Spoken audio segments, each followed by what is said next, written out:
Franz Marc, 1880-1916. Cheval bleu 2, 1911. Un cheval bleu plane, loin du contemplateur, dans un paysage coloré irréel. Le chemin se trouvant sous les sabots de l'animal, ou bien est-ce un ruisseau, mène à une région où l'on distingue très vaguement des collines, un ciel et des nuages.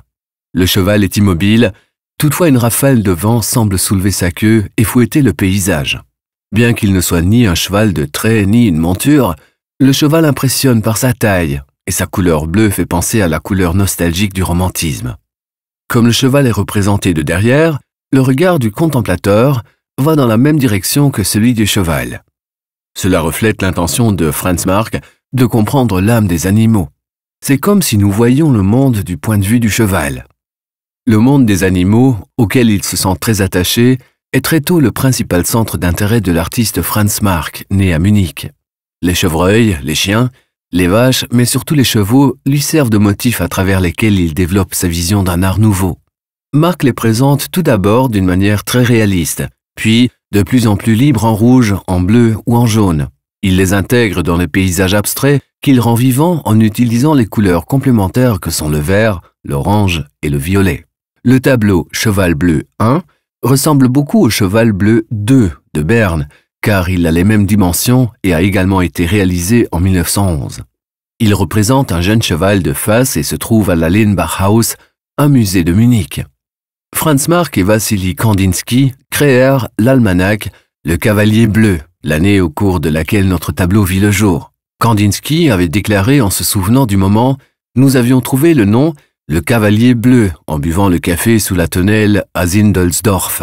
Nous aimions tous les deux le bleu, Marc les chevaux et moi le cavalier. » Le livre édité par les deux artistes fut publié en 1912 et devait s'avérer être l'une des plus importantes études programmatiques sur l'art du XXe siècle.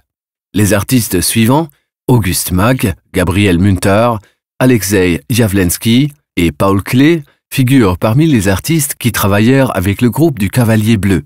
Ils n'exposèrent pas seulement leurs œuvres ensemble.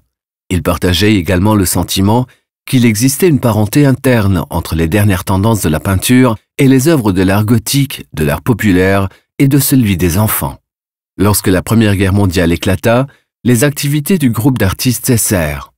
Wassily Kandinsky retourna en Russie et Franz Marc, qui était engagé volontaire, tomba au champ d'honneur à Verdun à l'âge de 36 ans.